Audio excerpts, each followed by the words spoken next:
That wasn't live then, was it? I think it I might think it was. I think that was the start of a video. I'm very cold. Okay, now we're definitely live.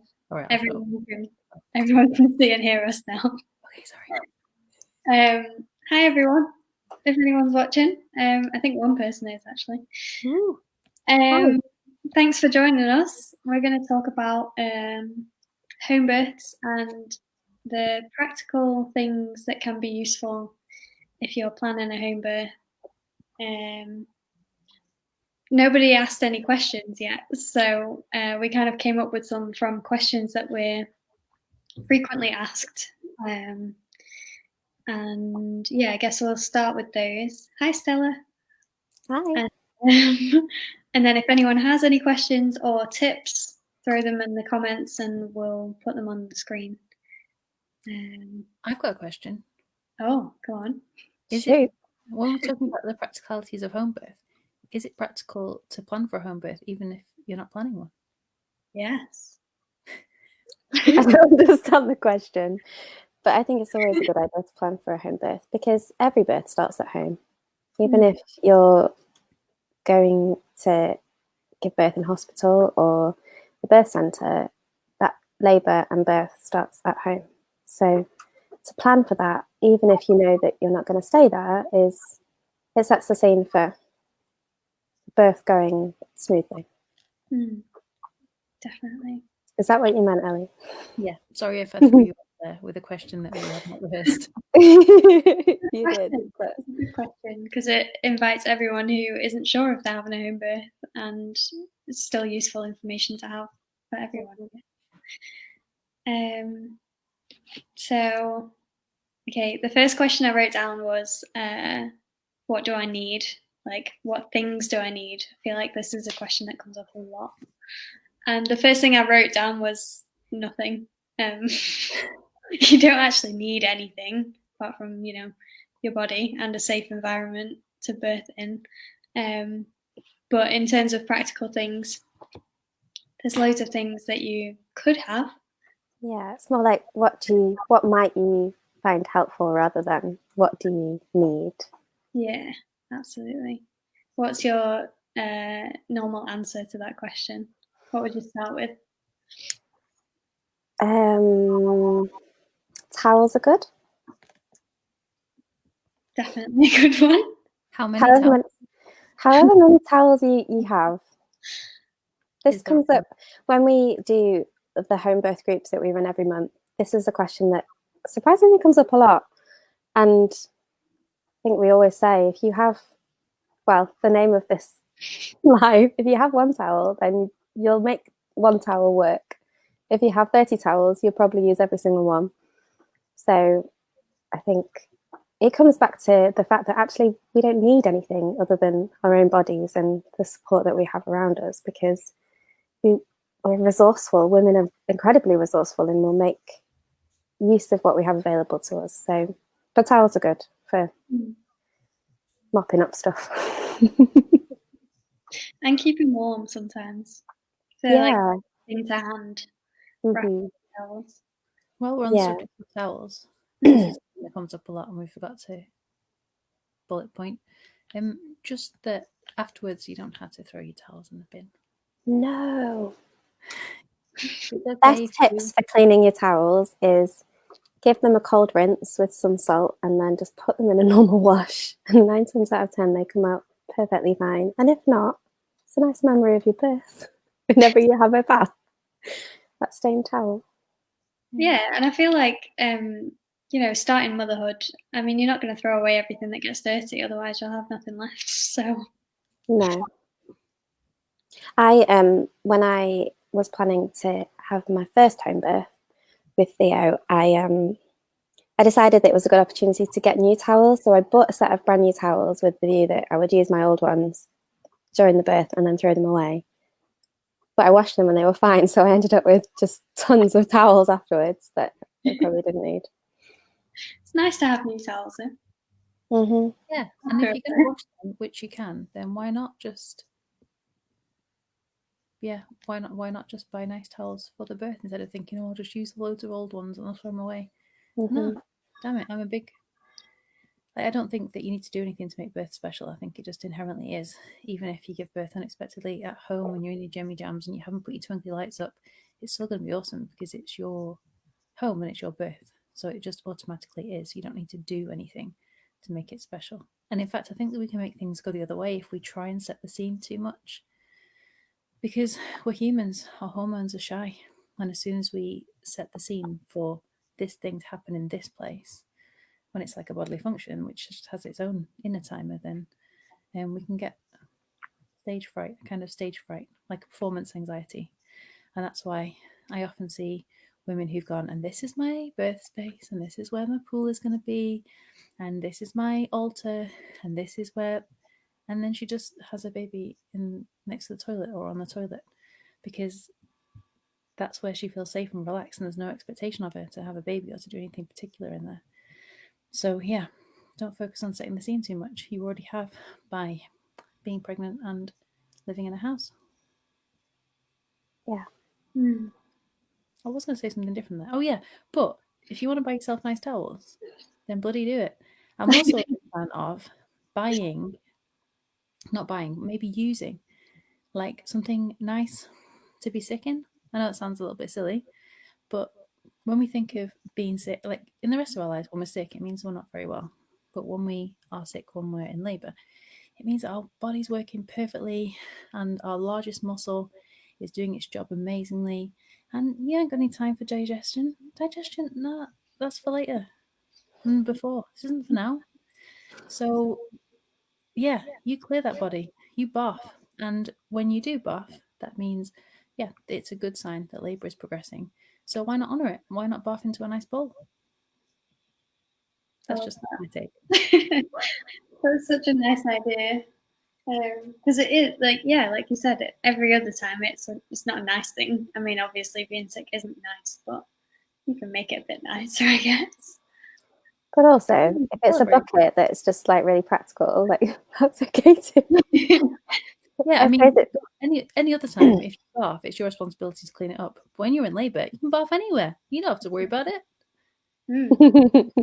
Fill your boots. I mean, someone else's boots. Yeah. So far we've got towels, but just as many as you have. Don't necessarily get towels, extra towels, especially. Something nice to be sick in.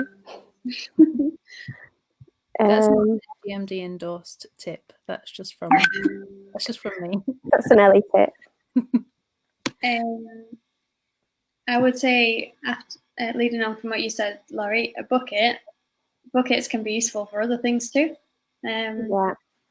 Emptying the pool a little bit if you want to refill it with a bit more hot. So that can be useful to have on the side. Poop. Yeah. And I wasn't going to be able to get through this without saying poo. No. But there is often poo in labour, and it's nice for it to go somewhere, for someone to take it away from you as the birthing woman and to put it somewhere. Buckets are good for that. Being sipping, putting wet things in. So if you're in the pool, so often things like if you've got towels, if you're putting flannels on your head and they get wet and dirty and you don't want to put them back on your face, just having somewhere that is waterproof that you can dump those. So buckets good for that too. Amy, you mentioned if we're moving on from buckets. Sure. I think we're ready. I've got a tip about a bucket, and this is one that I've read and never actually I thought we were moving on. Yeah. There's an addendum. An addendum to the bucket. Go ahead, take it away. They can be good for if you want to have a wee, but you don't want to go to the toilet and you don't want to wee in the pool. So I've seen a tip on the internet where you get a pool noodle and you cut it down like lengthways, and then you put it around the edge of the bucket, and it makes it nice and soft for you to squat on. Yeah, and you might end up with a bucket baby, but that's okay. I've seen that done before. It looked pretty effective. In a birth situation or like a camping situation? Birth situation, but I think they learned it from when they went to festival. But yeah, so it works for both occasions. Something Laurie would never do. She's never been camping. I have. We'll get there. Just with some luxuries. We'll take you proper camping. We're always classy, Gemma. Gemma said she's tuned in at the classiest point. We're always classy. Yeah, I can be classy and talk about poo. yeah. You could have tuned in at any given moment, and Laurie would have been talking about poo. To be fair, It was going to come up multiple times. Thinking about as an addendum to poo. if you need to wait and you're in the pool, don't be getting out to get in your fancy bucket. Just stay in the pool. There's enough water there to dilute it, and there's going to be so much other stuff in that water. Not a big deal. That's and true. it's good for the baby to have all your germs on. That's how all mammals are designed, to get a bit of poo on them as they are born. Bucket. Going back to the bucket a little bit, you said it was good for topping up with hot water. So on that theme, the heat of the pool. Wow. Even though that was a really clear segue, you just made it sound so ominous. What can I say? You really did. What can I say? Pools, I suppose just generally practicalities of the pool. How long does it take to blow up? No one? Nobody knows. I'm going to say 10 to 15 minutes. There's 50,000 pools. Not. If it takes more than 5, you're doing something wrong. Or you've got to rub it. Maybe it's just because I do pools every single day. It might be that you're like stopping to rub someone's back, or It's true. I'm not with the good woman when I'm filling up. Yeah, you're right. You're right. And also, it's probably good to give the pumps a little bit of a rest, because our pumps are not very good. They get very hot, don't they? Yeah, they do. How long does it take to fill? Ages. That depends on a number of factors. Depends on your water pressure. Depends on your boiler. Mm-hmm. Yeah, but I think anywhere from kind of 45 minutes to maybe a couple of hours. Is that pushing it? I don't know. I've been to some pretty some houses where the boilers aren't very good. But I think it only gets to like 2-hour point if you're having to top up with kettles and pans and stuff. Mm-hmm. Yeah. And if you don't have the right tap connector, you can stand holding the pipe and then need to rest because you're getting cramp in your hands. So that takes a bit longer. Yeah. So tap connectors. We could have a little segment in this called Barriers to Home Birth, and I would put tap connectors in the top 3 barriers. Maybe that's a video for another day. Oh, a whole video. Stay on topic, Ellie. No more addendums. You know, I like being ominous. What do you need to have a water birth at home other than a pool? A bath. I mean, like, in addition to the pool. So, a liner to go in the pool, a hose that can reach from wherever you want to have the pool to the tap that you're going to use to fill it with, tap connector to connect the hose to the tap, and check this before you go into labour. As Ellie said, that is such a big barrier to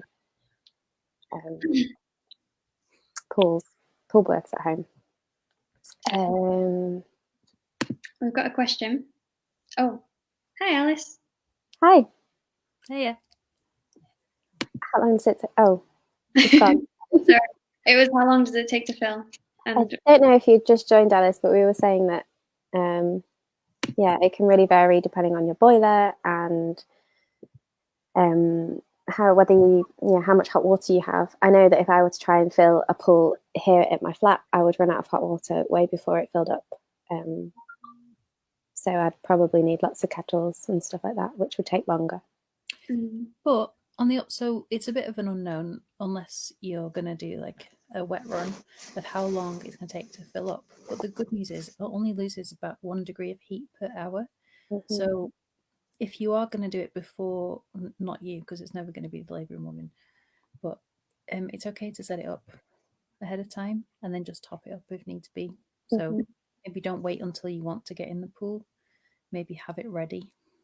But at the same time, if you feel called to get in the water but it's not ready, being in the shower with water on your lower back can feel really nice. Just being in the bath, and being in the bath is good.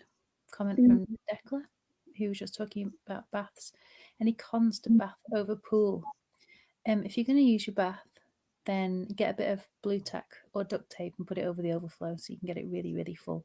Because the relief that comes with being in water is it's at its maximum when the water is over the bump. So that's where the buoyancy and the relief comes from the bump being completely covered, which is easy in a birth pool, in any position really, but not quite as easy in a bath. I suppose space might be an issue in a bath. It might restrict the kind of positions that you can be in. I think the great thing about being in a bath that you already have is that you can kind of try that out, like get in the bath and try out different positions, and do they feel good or do you feel really restricted? And in that case, a pool that has a bit more space might be beneficial. But I think small flat or huge house, that you can make it work. I had my first baby in a 1-bed basement flat and managed to squeeze a pool into our living room, and it was amazing. So like if I always kind of think if there's a will, there's a way, and I don't think living in a small home or living in a flat is a barrier to birthing at home at all.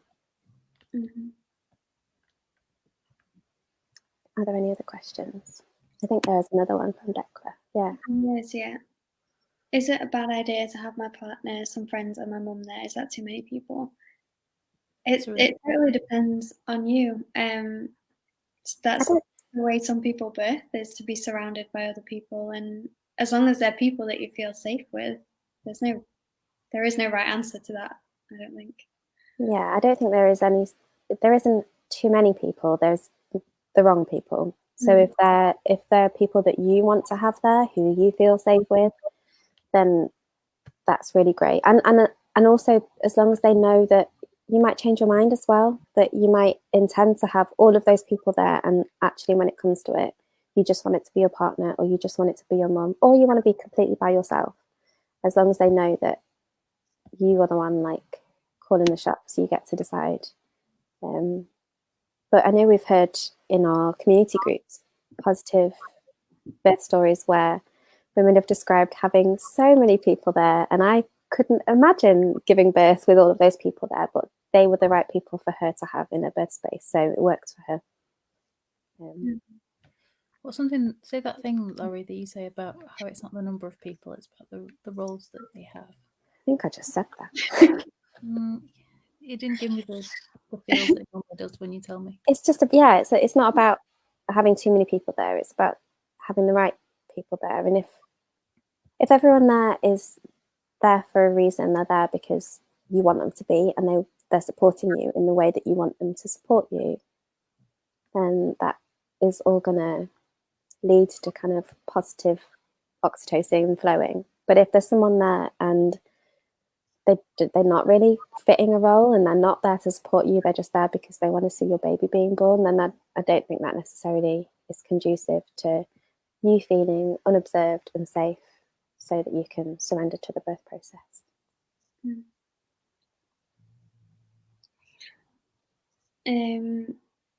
I was going to say, along the same lines of having people there, siblings is often a question that comes up. And, the question is normally, what should I do with my other children? Should they be there? Should they not be there? And again, it depends on you as a person, but also having the option to change your mind in the moment, because you don't necessarily know how you're going to feel. Lots of women tell the stories of having their older children there, and they absolutely loved it.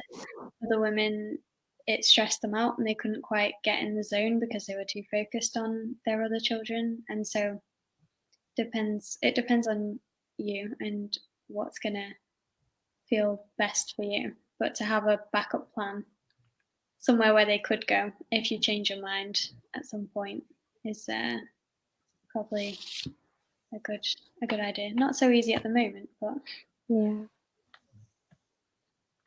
I think a lot of it depends on so many factors that you can't really plan for in advance. So the time of day, like if you go into labour and your other children are already in bed, then that's very different to if you go into labour and it's the morning and you're having to do breakfast and take them to school or all of those things. So, I mean, I had Theo at home when Felix was born, and that was a really positive experience for me. But I know that for you, Ellie, when Raf was there, when Amber was born, it didn't work for him to be right there in your birth space with you. So it is kind of like being flexible and talking to your children. And I kind of took the view that if it felt right for me and it felt right for him, then yeah, it would be great if he could be there. But if either one of us didn't like feel that it was okay, if he was maybe upset or I just didn't feel right with him being there, then we would go to plan B, which was a childcare option.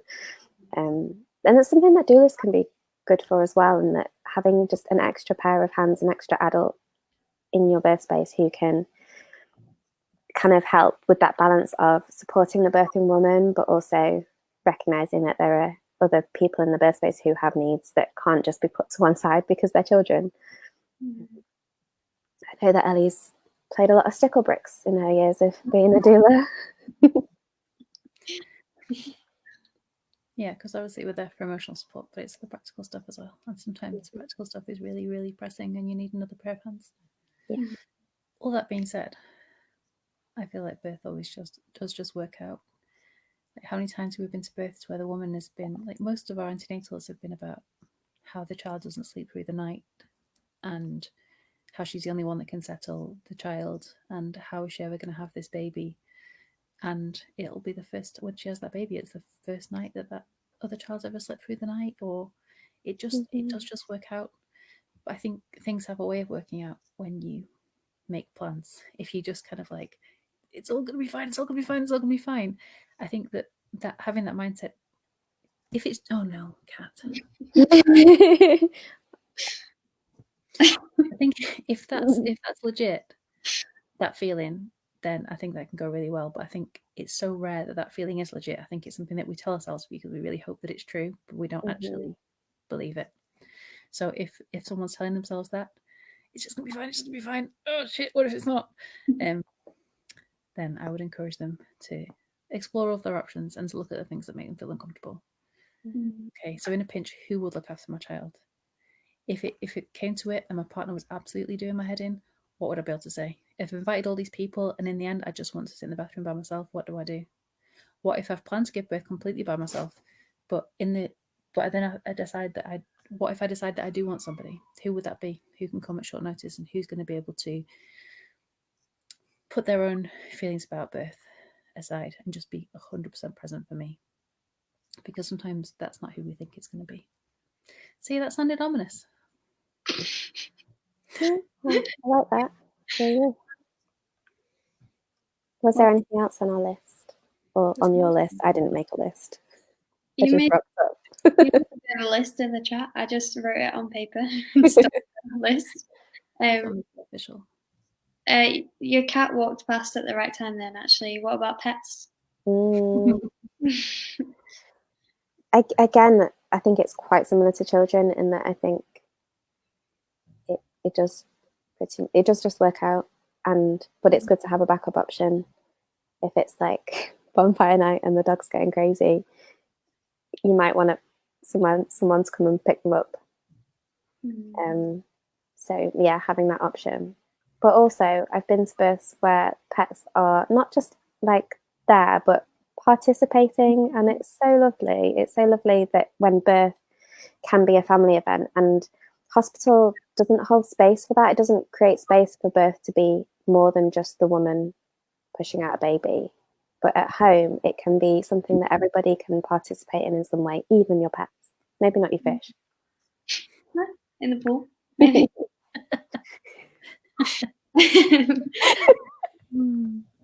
I love that image. Thank you.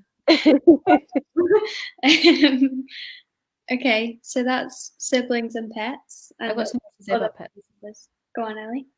I've got two things. One, it's your house. And if your pet's a part of your family and that's what makes them comfortable, makes you comfortable, then don't move them for anybody or anything. You shouldn't be in a job going to other people's houses if you can't deal with what's inside their houses. You know who I'm talking about. Yeah. And I think that goes for, or can you not just put them in the kitchen or just shut them in that room? Actually, that's really stressful for animals, and especially if that's not something that they're used to. And if that is also then stressful for you, like that, I just don't think that that's a. When we're planning for birth, it has to be what is right for you as the birthing woman, and you're only going to have this baby once, so it is a time to be selfish and to not think about anyone else's wants or needs or wishes, really, because you have to come first. You have to be the priority. Other quick thing about animals, and this is really, really off topic, but I'm going there. Is this about the level? Like, I don't know. Yeah, just let me say it. It's about brainwaves. So humans, because we have a neocortex and our limbic system, we have two kinds of brainwaves. We have alpha brainwaves and beta brainwaves. And when we are meditating or giving birth or other situations like that, I can't think of any others right now, then we're using our beta brainwaves, and that's the zone that we are in. Cats only have one kind of brainwave, and that's a beta brainwave. So they're often drawn to birth, and we're often drawn to cats during birth for that reason, because we're operating on the same level as them. I like that. Although I wouldn't want Steve at my birth. Near a birth pool, near a birthing woman, near a human being is the worst. Okay, so my next point on the list was, I don't know how much we need to go into this because we have done a whole video on it already, but other forms of pain relief other than a pool that you can have at home. I'm gonna just drop that and get my charger because my laptop's dying. So if anyone has any comments, please do. Yeah, you should be better prepared. There's my comment. Boom. Can people still see us even though the host is gone? Yeah, I think All so. Right. I can't remember Don't say anything silly. Comfort. I think it was pain relief at home. Oh yeah, we've got a video on that. We have, and I would just say go and watch it because it was an hour long, and I don't think we can fit another hour-long video into this one. No, it's very expensive. But to sum it up, can we go through things really quickly? Sure. So if you have a midwife, your midwife will likely bring gas and air, but that will be the only medical form of pain relief that will be available. So what else can women use at home? TENS machine. Yeah. Massage, aromatherapy, pool as pain relief. Just being at home, being with safe people, being in a safe environment. I think maybe you're the best person to share your experience on this, Ellie. But you've obviously given birth in hospital and at home, and I mean, you describe your birth with Ember as not being painful, and do you think that a lot of that was down to being at home? Totally. The best pain relief is feeling safe and setting the scene so that you feel safe and you feel nurtured, and you know that you've got everything that you need. Like we had a client recently, and she gave the best advice. She was like, "I'm just have your baby at home and just do whatever the fuck you want." And that's the key. Like when you know that you can do whatever the fuck you want, if that is getting in the pool, getting out the pool, ordering a pizza, going for a walk, telling everybody to jaff off, then you're gonna have a great birth because you know that you have everything that you need. And that's not about the stuff. Even though your nesty instincts will tell you that you need lots and lots of stuff, you don't need lots and lots of stuff. So yeah, I had my first baby in hospital, and it was the worst pain I've ever experienced, apart from maybe my brand. But that was a stupid. It's a story for another day. Yeah, but then I had my second one at home and it was painless, like completely painless, apart from about 10 minutes where tap connector, where I was standing in the pool because my waters are gone and I'd gone through all my towels, and my waters really went like crazy. I don't think I even knew back then that waters go and then they go some more and then they go some more because they're constantly being replenished. So I was quite surprised at how many times my waters broke. But the tap connector didn't work. So my doula was trying to fill up the pool with my son with pots and pans. And after 20 minutes, it was still like that. And in that time, I was like just pacing around and my jaw was clenched. And I'm like, this is all bullshit. Hypnobirthing's bullshit. Having a doula's bullshit. Having your baby's bullshit. And I was just so mad and cross. And I was timing my contractions from the beginning to the end. And then my doula was just like, you know what? I'm just going to run you a bath. I was like, fine.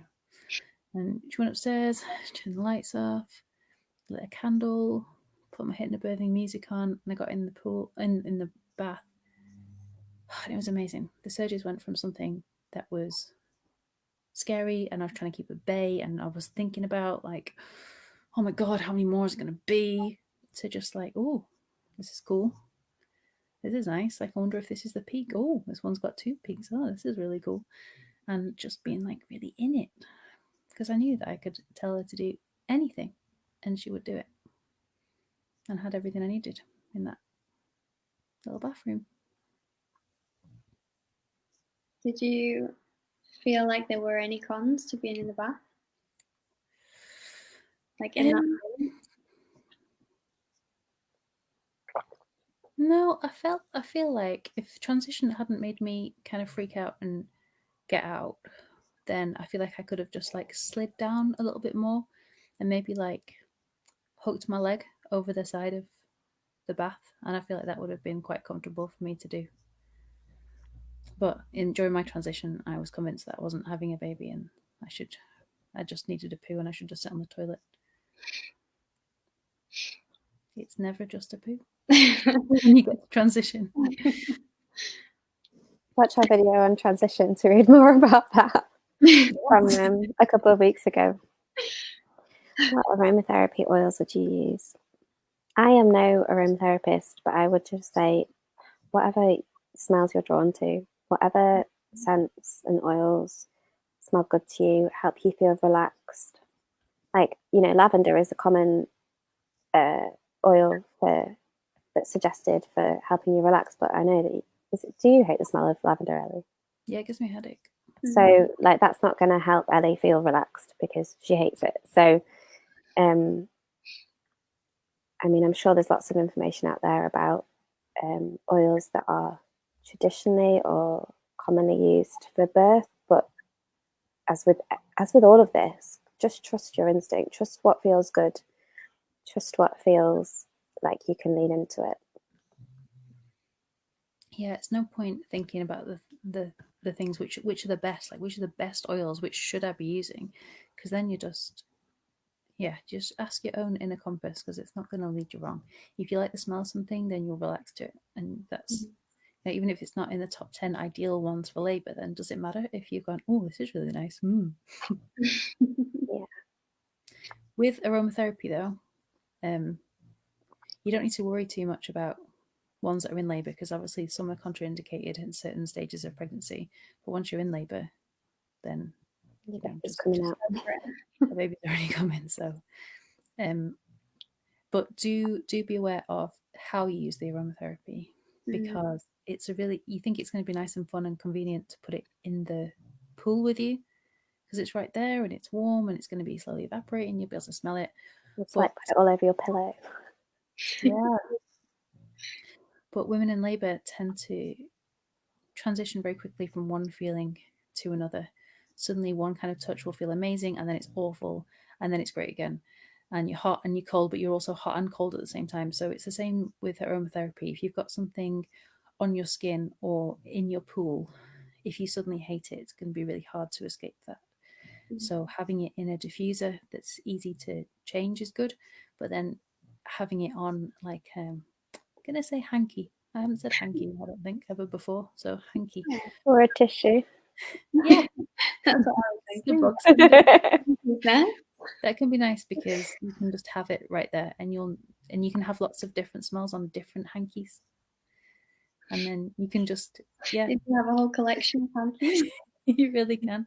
I've seen women put them in like freezer bags and label it, and I've seen them in labour going lavender, lavender, and then you have to get the one with lavender on and let have a good That's smell. super organised. I know. What else is on the list?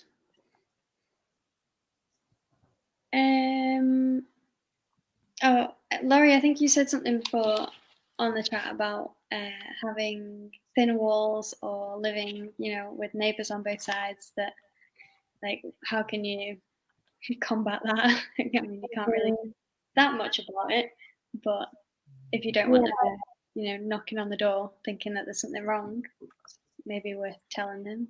But I think it's often something that comes up. Can I have a home birth if I live in a flat, or can I have a home birth because I've got neighbours on both sides? And yes, you can. And I kind of think if your neighbours are bothered by the fact that you're having a baby, well, like, tough, because what is more important than having a baby? And I think when you're pregnant and you're thinking about how much noise you might make when you're in labour, like, you're in your like thinking brain, and so that feels really uncomfortable. But actually, when you're in labour, when you're able to really go there and surrender to it, sometimes women aren't even aware of the sounds that are coming out of their mouths. And even though it might seem really loud to you, or to those who, like, to your partner, a birth partner, others don't often hear. I gave birth to Theo with my landlord living upstairs, and they didn't have a clue that he'd been born until a few days afterwards. And when I gave birth to Felix, we lived in a terrace, and I feel like I could hear my neighbours breathing at night. That's how thin the walls were, but they didn't say anything. I don't think they heard at all. So, and I know, just thinking about me, if I could hear my neighbour having a baby, all I would think was, that's so exciting. I wouldn't be mad. No. Although someone recently did tell us that someone, I think they lived in flats, and someone knocked on there was like a concierge was there for the building, and someone complained and sent the concierge to check that no one was being murdered, but they went away. Yeah, I think that would be my only concern. I think would be like if they just knocked on the door and thinking that there was something going on. But I don't think neighbours care that much, to be honest. I don't think they're that interested. Yeah, and I've seen people put signs on their door as well saying, like, home birth in progress and things like that. So if you do, you don't feel like you have to tell people, because I know that that's not something that I would want to do. But if you feel cool with that, like, put a sign on the door, put a note through their door if you really want to give them a heads up, but know that you don't have to. You certainly don't need to buy them anything. I'm sorry, I'm having a home birth. Have a bottle of wine and some earplugs. I'm just bringing new life into the world. Sorry about that. If I hear my neighbours doing anything, I'm annoyed. But if she had a baby, I'd be like, cool. I'd be like, oh, sorry, I'm so tired. The woman next door to me had a baby in the night. And everyone would be like, oh my God, that's so cool. For sure. So, yeah. Can you see Julie's comment? No, I can't see anybody's comment. I'll put it on. Oh. I remember that. I was thinking, who's knocking on the door at this time? But it was the second midwife. Maybe leaving the door unlocked for midwives if you're calling midwives, just so that it doesn't disturb you. Or make you have to think about answering the door or sending someone to answer the door. Yeah. Is there anything else on the list, Amy? Yeah. Do midwives help with the cleanup? Do they? Yeah, that's the question. Not in my experience. I think before I had a baby, there was a lot of information out there about how midwives would, like, it's fine that you have a baby at home and make a mess because midwives clear it all up, and that was certainly not my experience either time. And to be fair to midwives, it isn't part of their role.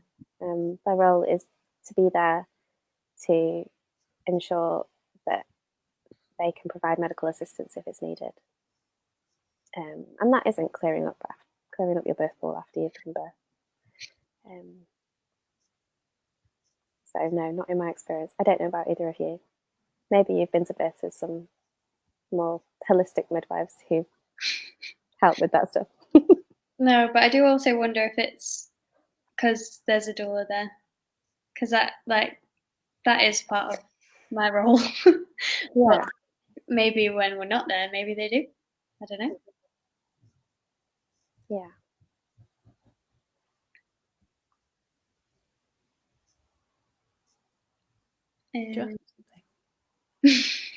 No. I think Violet has just asked a question. Why can't I see any of these questions? Can you not see the bar at the side? Let's go all the questions. No, it just says private chat and then comments. Is it in there? Yeah. Yeah, probably. Oh, there's loads. Hello, everybody.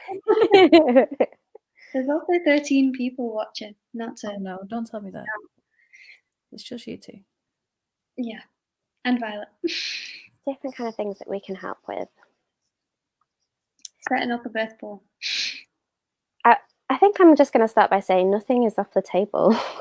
Even if it's something that we've never done for a woman before, that doesn't mean that we won't do it. So even we'll obviously go through some of the things that we've done for other women and things that we might it's kind of on our radar of stuff that we would do. But it's also good to think about what do I want and what do I need from the people who are going to be at my birth. But yeah, setting up and filling up the birth pool. If we're thinking more practical things, getting drinks, just helping to make the environment feel and look nice, special. I'm trying to think of practical things. Imagine you knock on the door, you arrive. What are you normally expecting to do or be asked to do? Sometimes massage stuff. Getting finding things like towels, for example. Yeah. Sometimes answering the door if there are other people coming, whether that's a midwife or or other birth partners. But for the most part, we don't really do. When you said that, Ellie, about you knocked on the door and you've arrived at a birth, what do you do? Usually it's put my bag down, and if the woman wants me to be in the birth space with her, sit down quietly and calmly next to her or near her or in the room with her, whatever feels right, and just hold space. I think that's the biggest thing that we do is to hold space and be that center of calm for everybody. Definitely. And I think we all hope that during the woman's pregnancy, and for the partner too, they both know by the time we get the call and we're there, that they know that we'll do anything that's asked of us, but we also know how disruptive it is to ask. So we trust that the woman knows what she wants, even if she's in the thick of labour and she's not communicating. It's a bit like being asleep. But if you need a wee enough when you're asleep, you'll wake up. If you're hungry enough, you'll wake up. And it's the same when you're in labour. So you wouldn't wake somebody up to ask them if they were hungry or thirsty or if they needed a wee. So that's the stance that I take, and I assume both of you do too, that we trust that the partner or the mum will ask for what they need. And often when we're supporting a woman while she's still pregnant, often what comes up is, I'd like to leave practical things for my partner to do. So we're often take that and focus on the holding space, on being with a woman, rather than to doing stuff unless we're asked, because we don't want to be an authority in your birth space. We don't want to walk in and be like, right, I'm going to make brews and I'm going to do the birth pool, and you just sit over there and just do nothing or just watch. Because like that's the kind of vibe that happens in hospital, that as a partner, you basically just put on a chair in the corner of the room, and there's not really a role that you can fill. There isn't really anything for you to do, and sometimes that's really challenging. So we would never want to, especially at a home birth, like kind of to keep all of those tasks for ourselves. But equally, if it's just too much and you need help with those things, like that's okay too. But I think we come from the perspective of everybody in that birth space, unless they're your children or animals or adults, and are able to ask for what they need. And like you said, Ellie, we're happy to do anything that's asked of us. But something that we ask of the people that we work with is that they ask us. Is that fair to say? Yeah, definitely. You hit the nail on the head. Yeah, because there's nothing that we won't do, but the only thing that we can do that other people can't necessarily is the holding space, because we are not going to be caught up in the excitement of your birth. Of course, we have all the feelings too, but we know how to leave them at home or to put them aside and to focus fully on the woman, on her needs. And often that looks like doing nothing, like crocheting, like being silent, because what we are doing there is being, and that is the valuable thing that you get from a doula and nobody else. And that calmness is something that everyone can draw from. It isn't something that happens by accident or a byproduct of something else. That is what we do as doulas. And when we are that oasis of calm that everyone can draw from, and it's contagious, then that woman can follow her body. She can be wild. She can say weird things in lucid moments. She can do whatever she wants, because you are that anchor that shows her that she's safe and that birth is normal. I think because the world sees birth as something that we do to a woman. You know, somebody delivers her baby. Oh, there was nobody there. The dad had to deliver the baby, or the woman had to deliver the baby herself. Like, as we see it as something that happens to a woman, we get preoccupied with things to do during a birth, and we forget that doing nothing isn't just the doing nothing is the most important thing that you can do at a birth, and it's the hardest thing to do. When we see a woman thrashing about or taking unusual positions or going through some really difficult surges in her mind or in her body, of course we want to do something, but who does that help? Who are we doing that for? We're doing it because we feel helpless and we want to do something.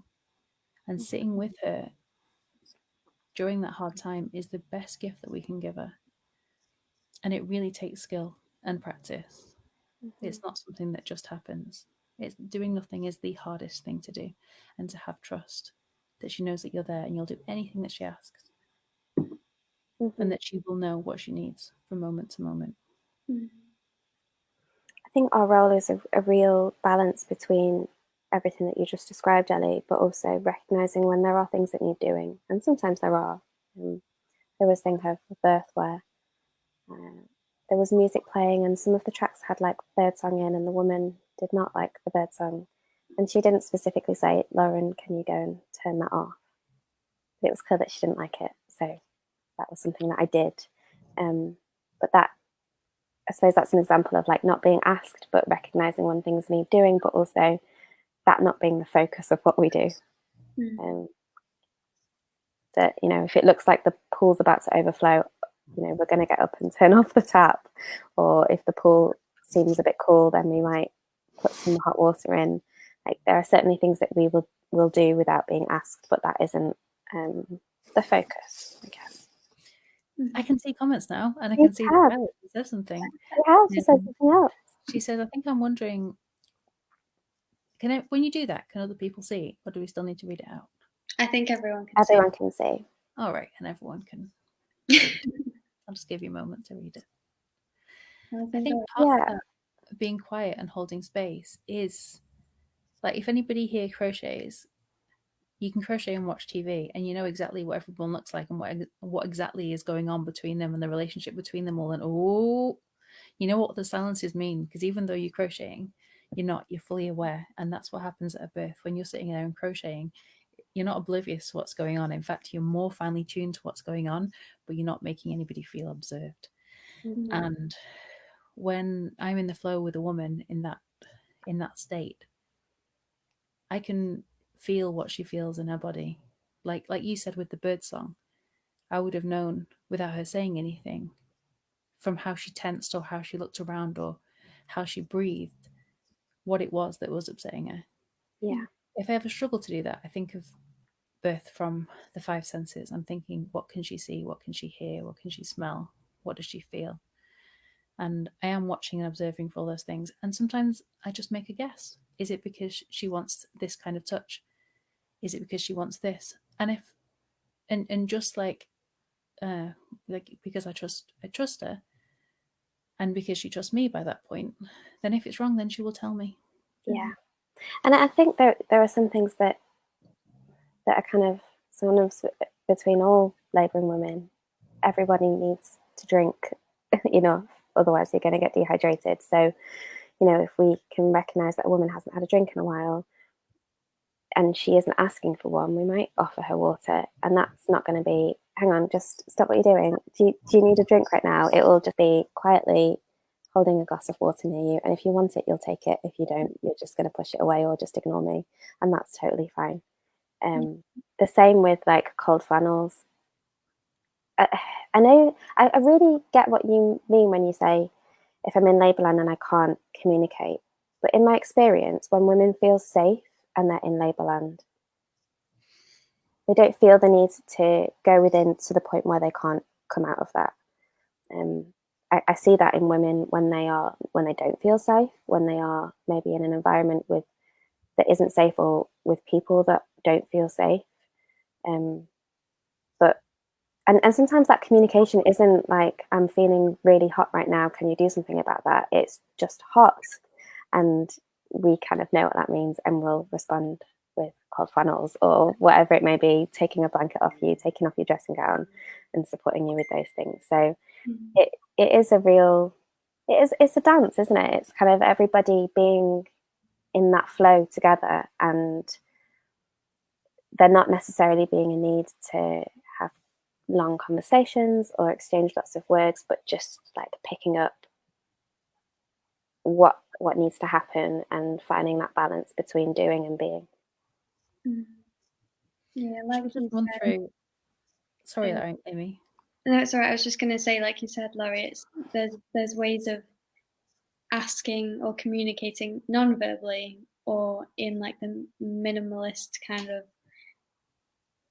like the least disruptive way, and I think that's something that we're all able to do.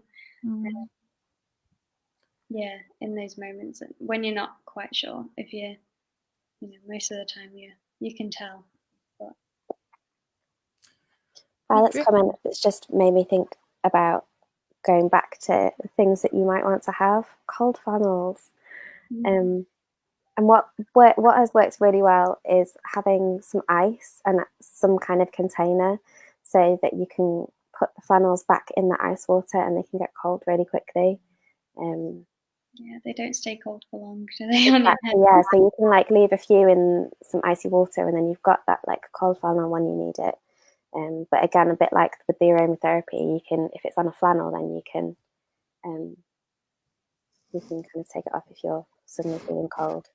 And flannels work really well if you're in the water. When you mentioned it before, that often women can feel hot and cold at the same time, or want hot and cold at the same time. So being like submerged in a warm pool, but then having like cold flannels on your shoulders or on your head can feel really good.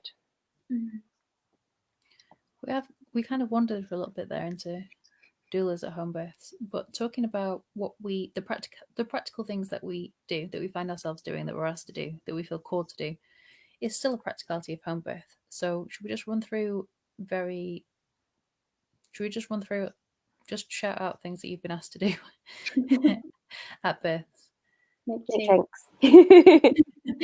Here's a big one. Answer the door. Get food. Fill up the pool. Move candles or light candles. Yes. Entertain children. Yeah, helping with the TENS machine. Hold hands. Yeah. That like physical contact. Hug. Hands. Holding. Giving counter pressure during surges.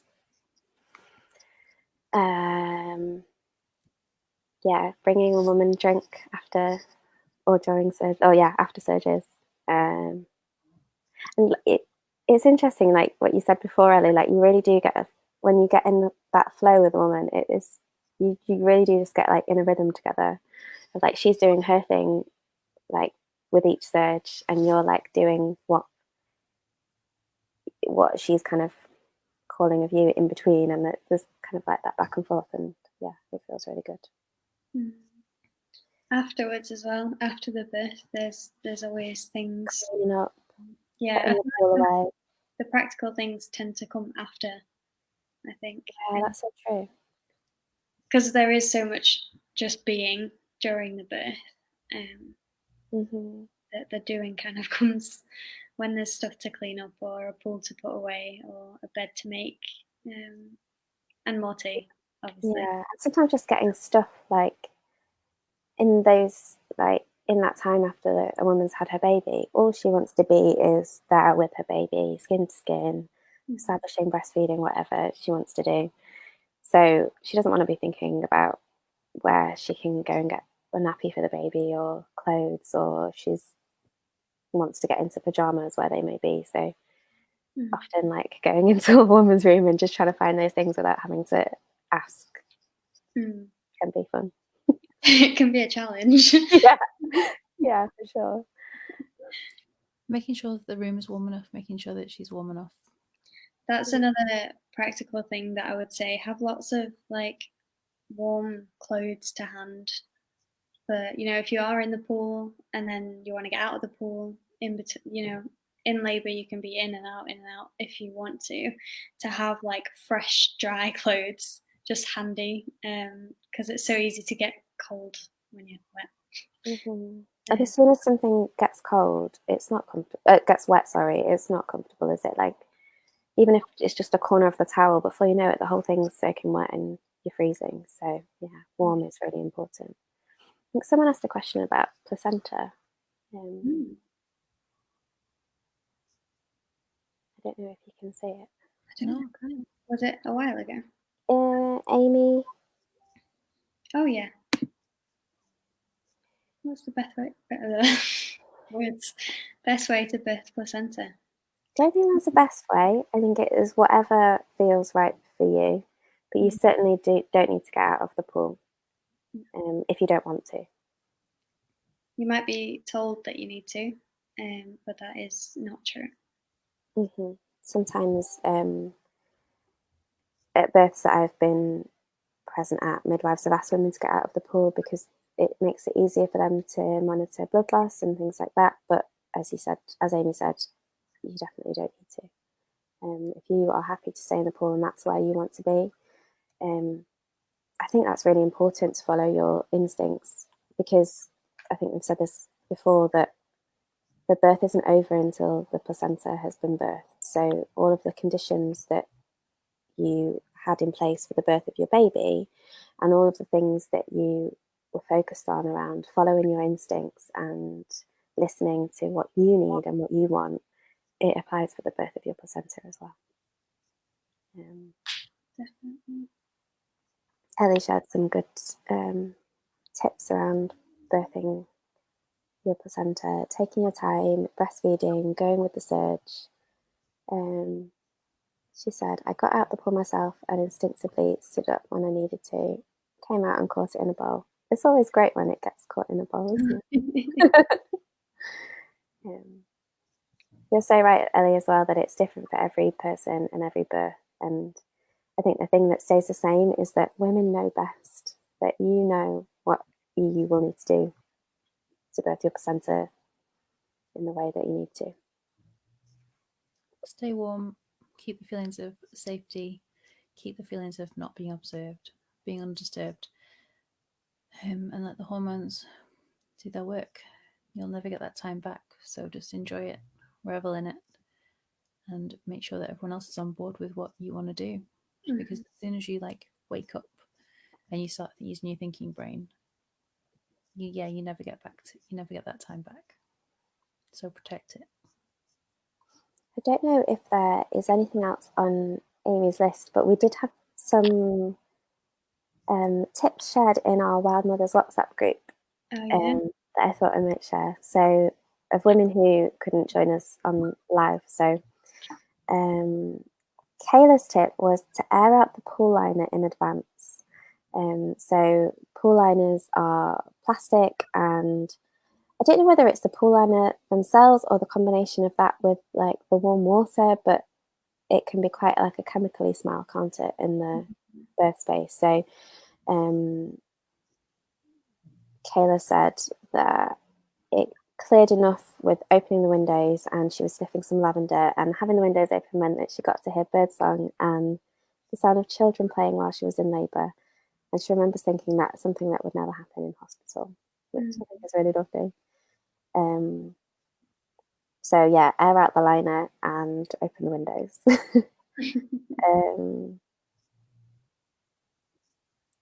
Yeah, Ellie shared something that I said around my own birth. So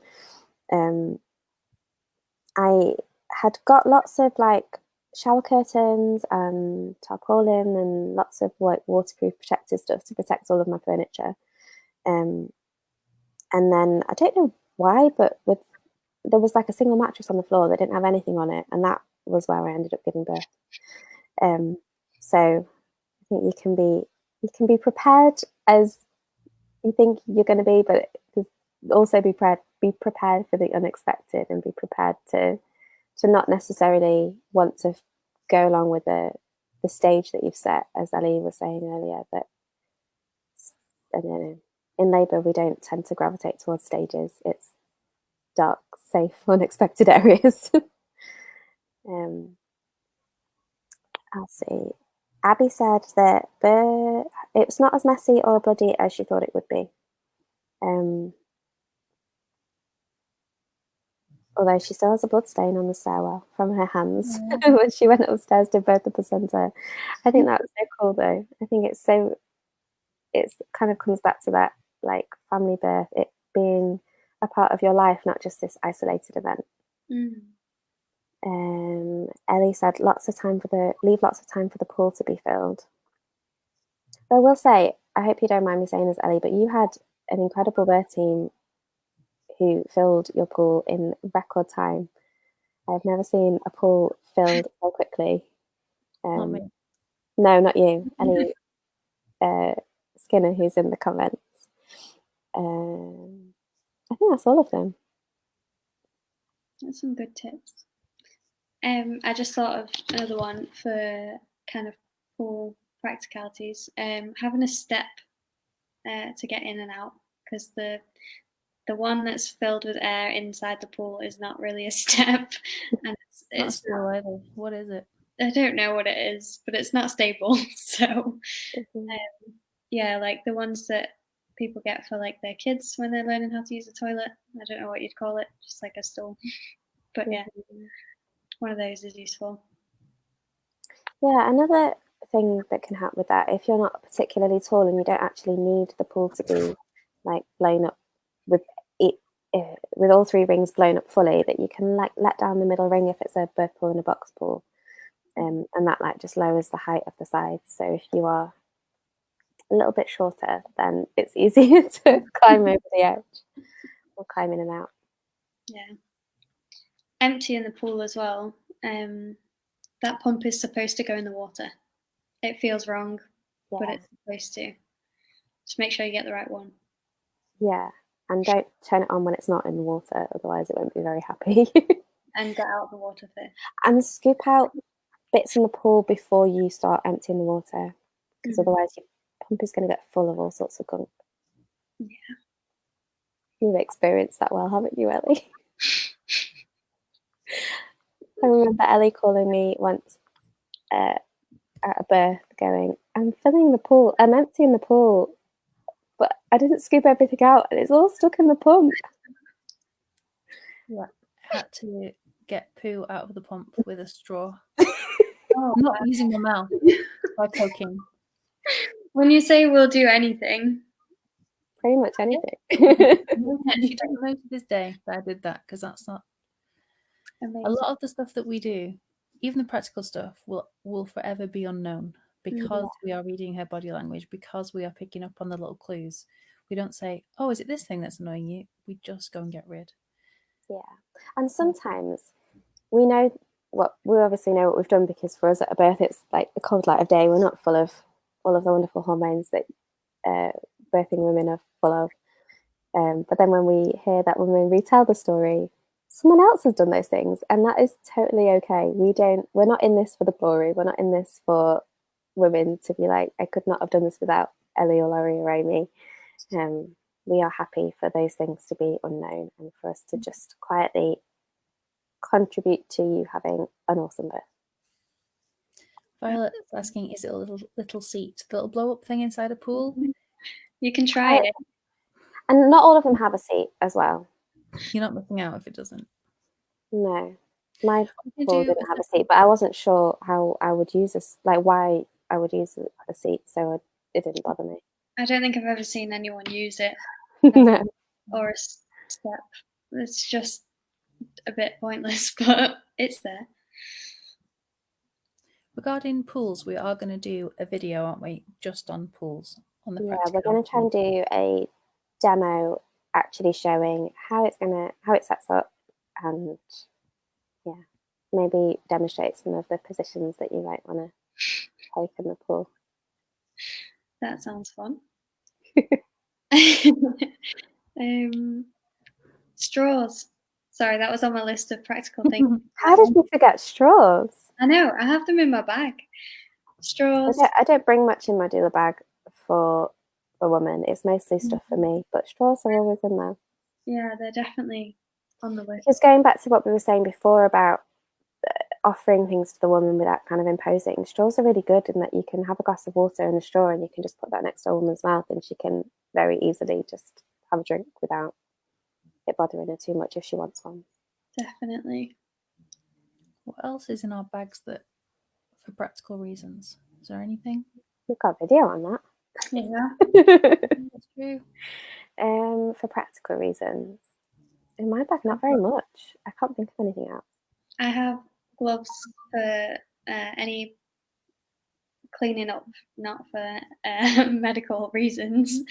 But yeah, I have gloves in case, in case I need to help. To keep poo off your fingers. Yeah, or if I'm handling a placenta, to do placenta prints or anything like that. I've got a rebozo in my bag, which is good for all sorts of things in labour, really. Elongating your spine, stretching it out, shaking the apples, all sorts of things. The rebozo is good for practical stuff.